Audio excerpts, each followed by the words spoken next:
Oh no, I left my water over there. Oh God, why? I put my water in a coffee cup and you put or in a teacup and you put your tea in a water cup. It's messed up.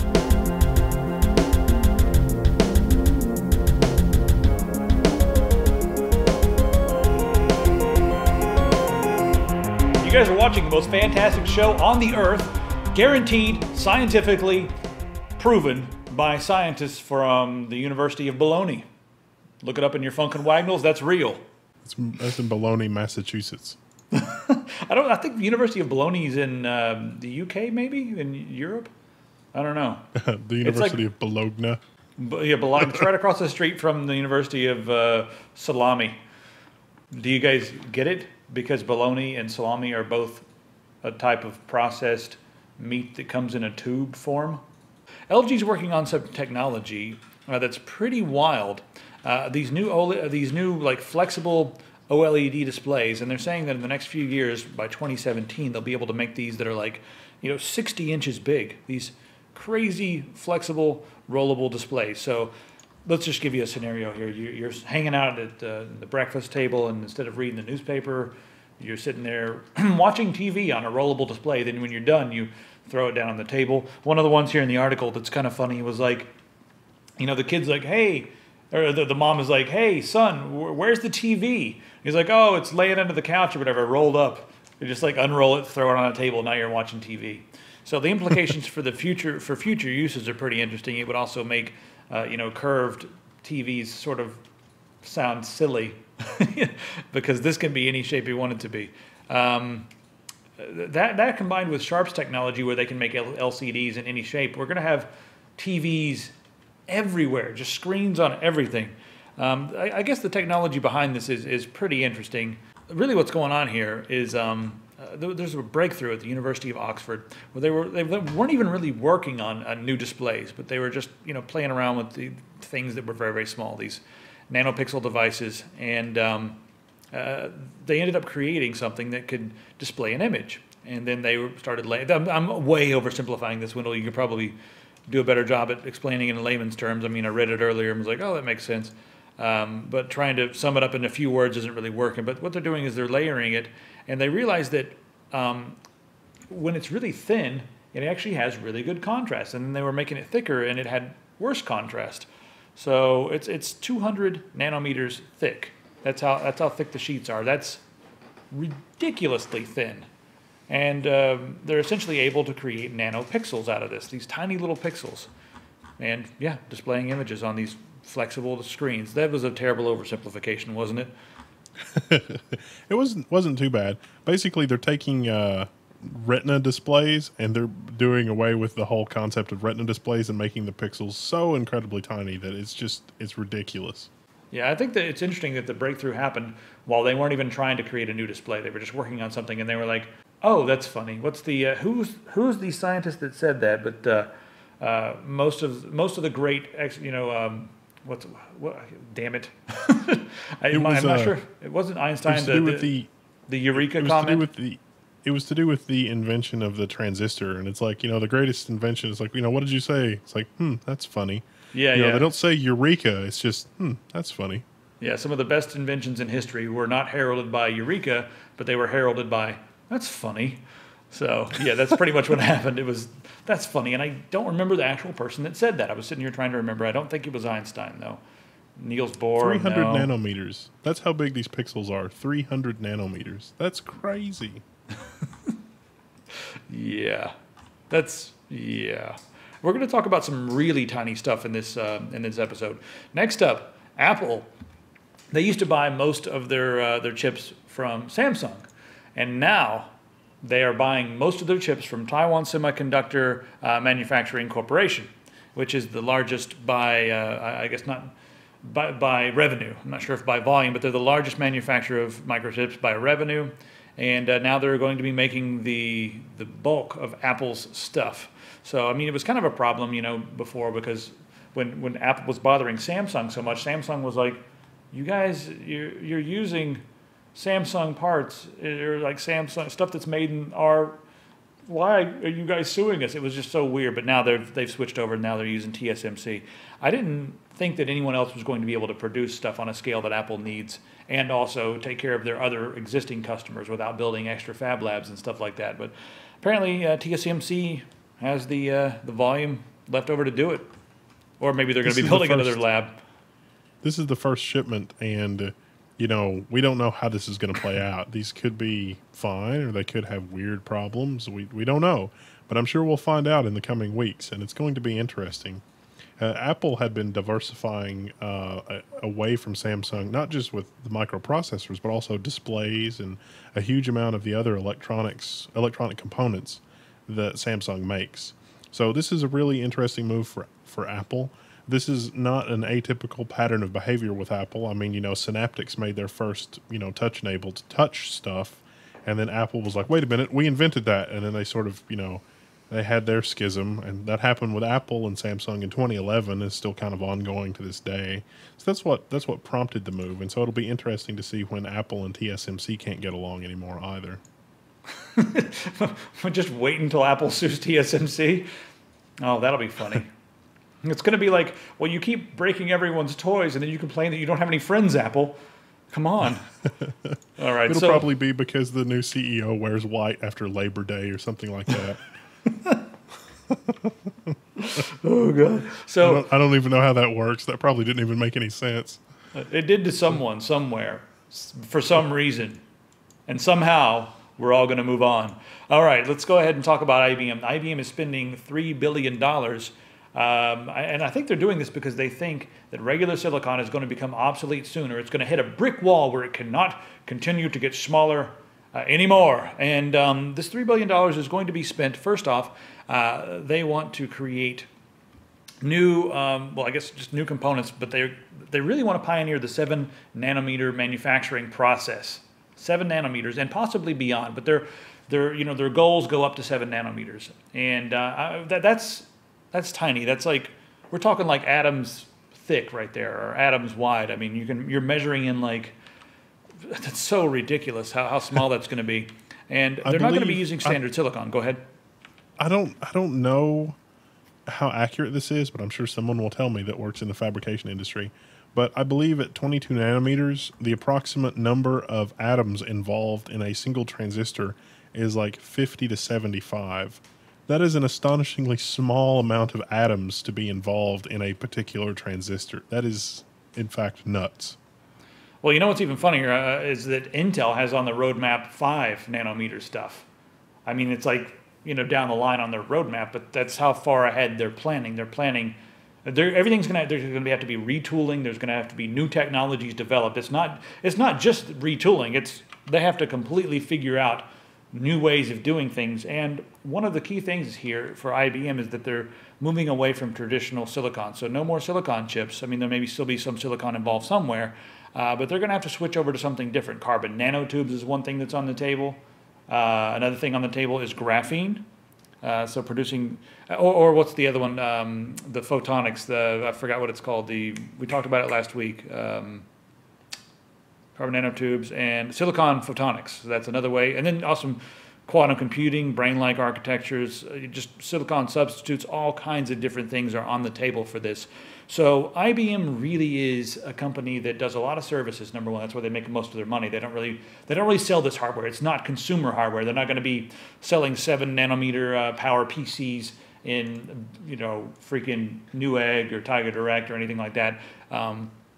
This stuff is stuff that they put together, and then they build a system around it. They're probably going to use Linux or something, but they build everything themselves, and then they service it, and they use it in in industry.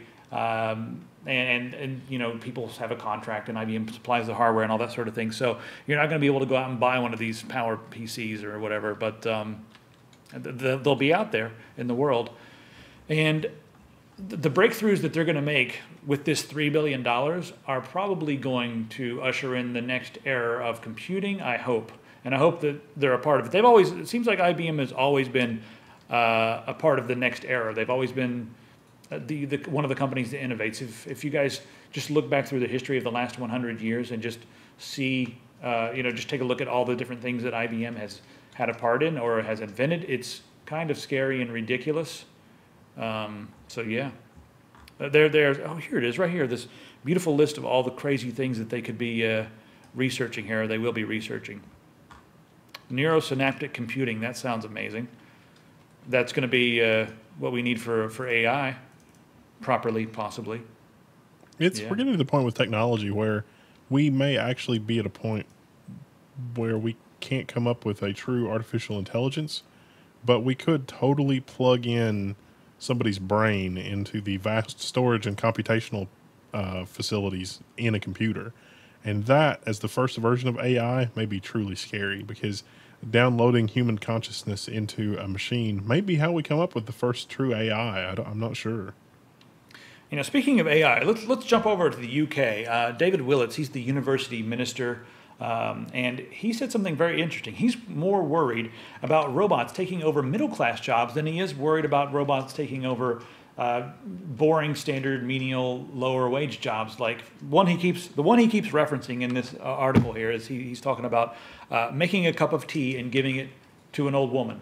Apparently, for a robot, something like that is way more difficult than doing a repetitive task, working in an office, working on an assembly line, or what's some other skilled positions, banking, stuff like that. Because okay, let's say that you have a robot in a coffee shop, right? So you walk in and you're like, hey, I want a coffee. I want one shot, and I want like half soy, but I want you guys to froth it like halfway. Like not as much foam as normal. It's that kind of thing may be a bit weird for robots, and then also serving the tea, customer service, and that sort of thing may be a bit strange in those situations. So David Willits thinks that robots are going to be way more of a threat in middle-class jobs. Let me see if some more are listed here. Here's how you think about this. And so what he's saying, there is probably some validity to what he's saying. So imagine with like natural language processing on an AI helper. Imagine like the Cortana Microsoft virtual assistant that they've been working on. It's like, hey Cortana, find me the cheapest flight from here to LA. And it would totally do that. Or hey Cortana, I want to go on vacation. I want to see like these 5 places, and I want to do this and blah blah blah. Now I've picked those 2 examples for a very specific reason. That is, even if AI gets to the point where it can do that completely in a completely automatic way, there's a very strong commercial incentive for Microsoft to pass those queries off to commercial clearinghouses that could then process the request. So if you say that you're interested in a flight, or that you're interested in a vacation with all these whiz-bang features, they could actually afford to pay a person to listen to your request and come up with the most intelligent way possible to address it, and then address you through Cortana at a later date and be like, okay, yeah, that sounds good. Let me work on that and I'll get back to you. And then a person, could, like a travel agent or whatever, could actually put that together.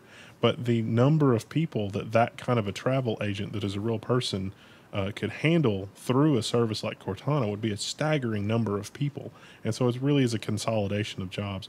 There's a ton of jobs like that in the middle that could be addressed that way, especially in the personal assistant sector. But think about jobs like CPAs and lawyers, where they're moving a lot of paperwork around. There's a ton of stuff that can be done with software to automate huge portions of that. And that's where it does really start to get scary for the middle class, because those jobs can be automated.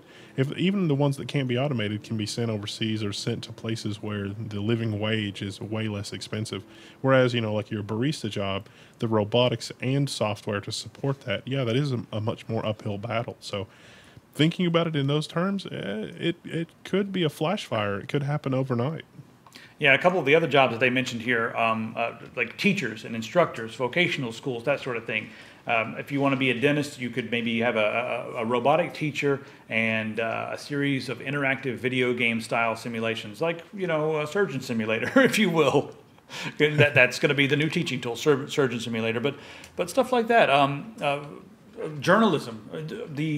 Was it the LA Times? They already have robots writing articles, and it was, just simple stuff like an earthquake happened. It was 7.2 on the Richter scale. It happened in this town. This stuff was affected, and it was doing that by pulling stuff from different data sources, data feeds on seismic activity, and then also just pulling stuff from Twitter and that sort of thing. And it was able to formulate and put together an article. So some journalism jobs will be supplanted by this sort of technology, artificial intelligence and robots as well.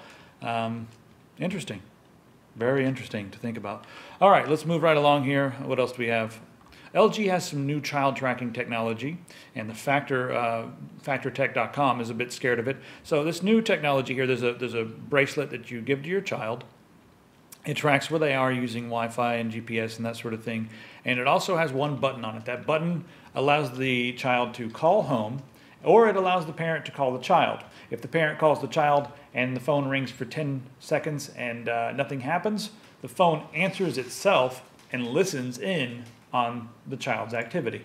So I guess the real thing that this article here is afraid of is that it's going to desensitize people to surveillance. So they're going to grow up with these devices on their wrist that allow their parents to essentially surveil them. And then as they grow up in society, they're going to be desensitized and not worry about their privacy. I'm not sure if that's the real concern here. I think it's kind of an interesting idea to let parents know when their infant. These children here are like in this picture. They're like 3 years old.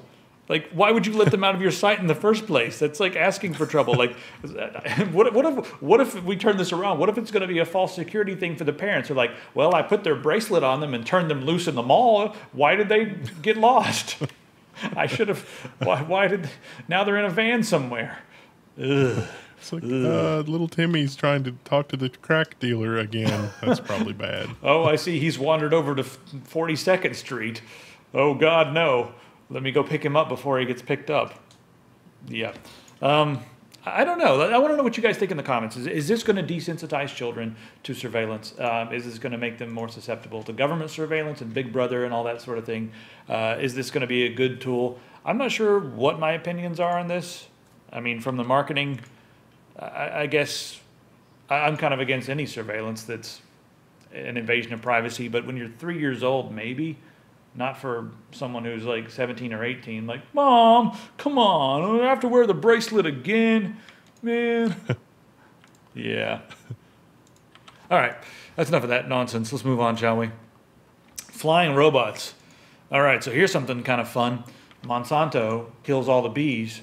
And then I bet Monsanto is the company making these flying robots to take over where the bees left out. I'm just making all that up right now.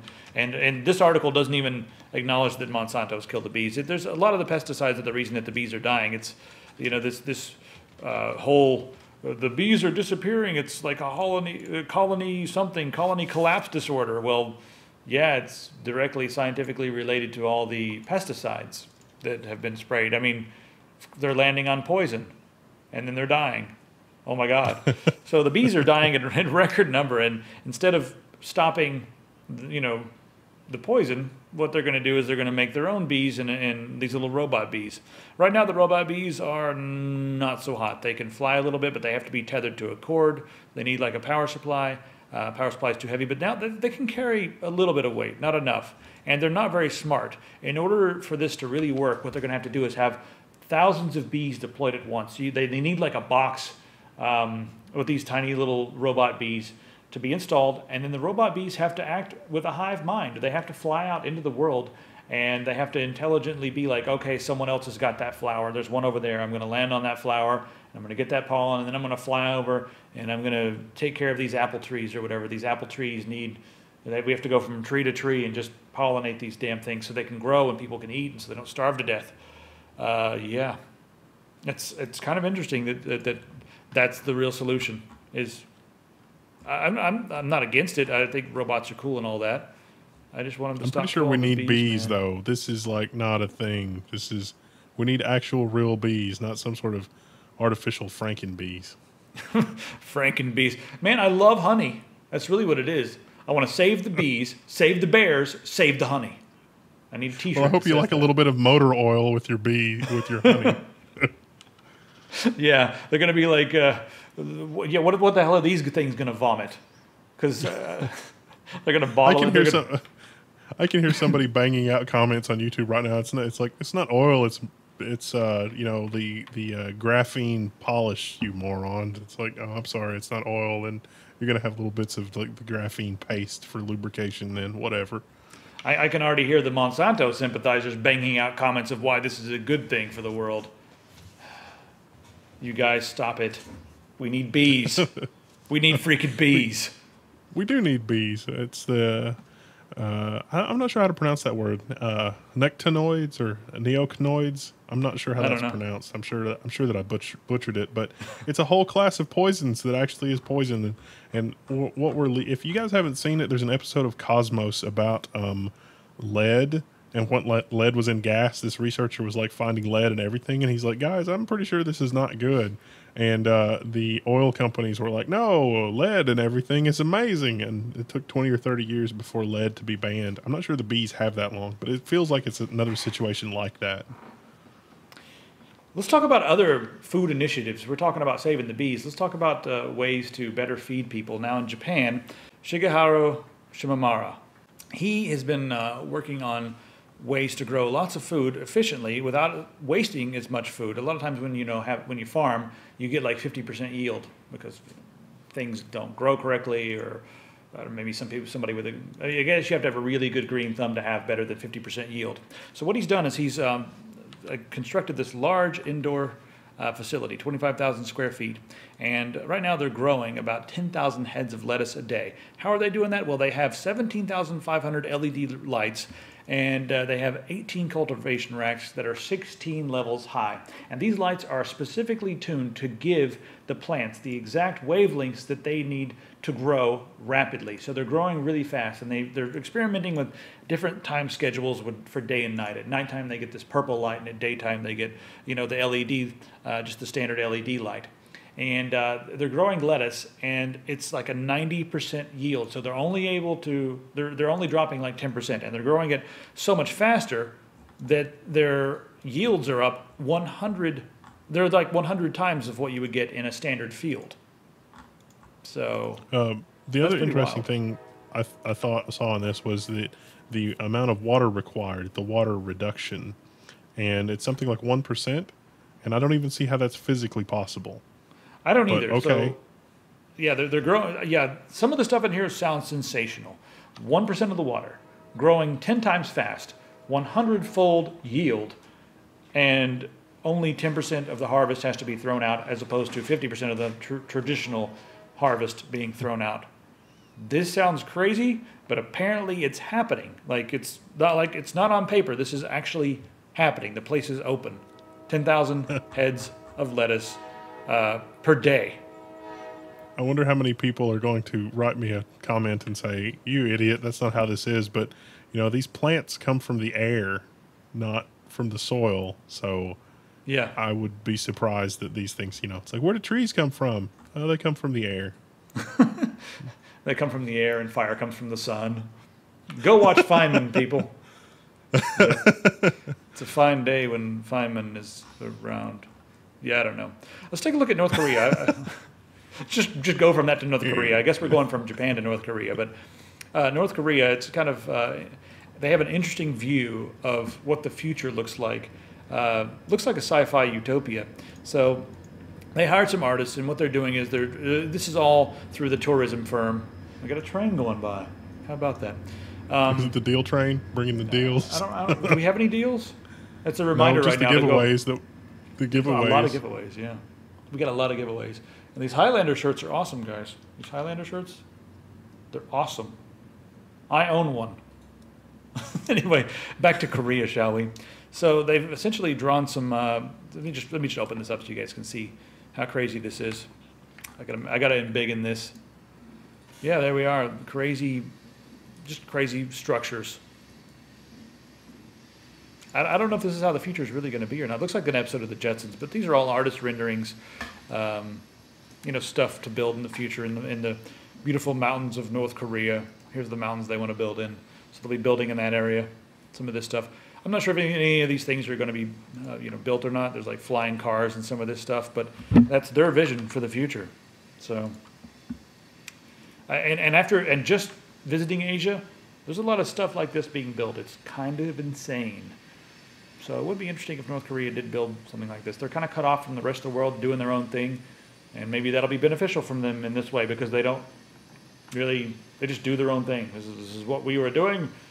North Korea will build this, and it will be so. And we will play StarCraft. I don't think they've got enough money to do that, but maybe they do. No? Well, maybe if they take some from the military budget, you know. And then they've got a pretty damn strong military. I wouldn't mess with them. Would not poke them with a 10-foot pole. Not not at all. You know something else I've heard, if you guys are curious about, you know, world travel and that sort of thing, if you like beer, I've heard North Korea is like a hot spot for really amazing microbrew. So that also kind of blew my mind. You know, a lot of people, I'm not saying that North Korea is an amazing place. I'm not saying it's a good or a bad place. I'm just saying I've heard that it's a pretty awesome hotspot for microbrews. Anyway, let's talk about gaming, shall we? Double Fine is working on a Grim Fandango remaster. So the original game, I'm not always for remasters. I like new games, but there are a lot of people out there who never experienced Grim Fandango and are kind of scared of it because it's a 3D game and the graphics are primitive. They're back when 3D was just a new cool thing. But Grim Fandango is one of the click adventures from the creators of Full Throttle and Monkey Island and Loom and all those games, and it was a really good game. And I never actually finished that one. I played it a little bit, and then like I forgot what happened. It was like one of those times where I played it a little while, and then I got a job and had to move and rebuilt my computer and never reinstalled it. So I'm actually looking forward to replaying it, and I'll probably pick up the HD version and play it. So that's looking pretty cool. All right, what else is happening in video games? Let's see. Oh, Unturned. Yeah, you were telling me about Unturned. Have you played this yet? Unturned looks like it's going to be a lot of fun. It's early access. You can pay $5 and get a few extras.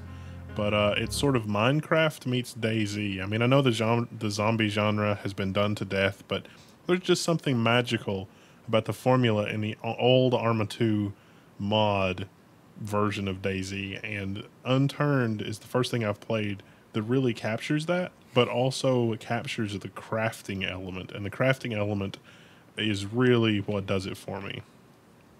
You know, I'm not a big Minecraft fan, but DayZ, I kind of was like, meh, zombies again, you know? But it looks pretty interesting. Voxel graphics, if you guys like voxel graphics. All right. Last thing I want to talk about is Wasteland 2. Wasteland 2 is almost upon us, and I kind of want to use this platform to say, hey guys, Wasteland 2, I was a backer of the game, and I'm supposed to have like beta or early access or something, and I just never got it. And I keep going to your forum saying, hey, what about me? Everybody else who backed on Kickstarter has the early access. Where's mine? I paid at the level that would give me that. So I cry myself to sleep every night. So anyway, a lot of people are playing early access, and apparently it's one of the most fun games since Fallout 2, but a lot of people are saying the play style is very similar to Fallout 2, like turn-based combat and that sort of thing in a very gritty post-apocalyptic world. So early access was able to raise twice as much money, not twice as much money, but they were able to double their money using the early access thing on Steam. Early access is kind of weird, and they talked about it this week on WAS, so you guys should go back and check out that. But this looks like another game that really benefited from early access. They took all the money they made from early access and put it back into the game. And the game's going to be out soon, so we will see how good it is. But from the early access reports, people are saying it's going to be an awesome, fun game with a huge game world. And probably my most looked forward to games, the game I'm looking forward to the most, Wasteland 2, just because Fallout 2 was one of my favorite games of all time. And there hasn't been anything that's quite captured the essence of that. And this features some of the original members that worked on the Fallout games and the Wasteland game that preceded that. So really looking forward to this one. Did you pick this one up yet, Wendell, or did you get it? It's on the to-do list. I'm gonna totally do this. I need to get the current Humble Bundle and send some stuff to some friends, but I haven't done that yet either. Yeah. So I guess that's about it for that's how we speak these days. That's about it for this episode. Again, let me remind you guys, I'm done, as you can see. Let me remind you guys, we were giving away a laptop, and you guys can go check that out on our website. It's an Asus G550JK. It's the laptop that we used on top of the mountain, the very one that was up there. It's been signed by a whole bunch of the people who were involved. in Highlander. Got the Highlander commemorative shirts as well. And I'm also giving away my car, you know, just figured I'd give that away, plus a gaming PC from some awesome sponsors. And I'll drive that to your house and we'll play some games. So, I don't think anybody else is giving away a car out there that I know of. That's because we're freaking crazy. We're the crazy ones who thought of this crazy Highlander idea, and we're the crazy ones who thought of this crazy car giveaway because we're crazy. All right, let's go be crazy somewhere else, shall we? You ready to go be crazy, Jimmy? Let's do it. All right, we're gonna go be crazy. You guys stay crazy, and we'll see you on the crazy internet. Crazy.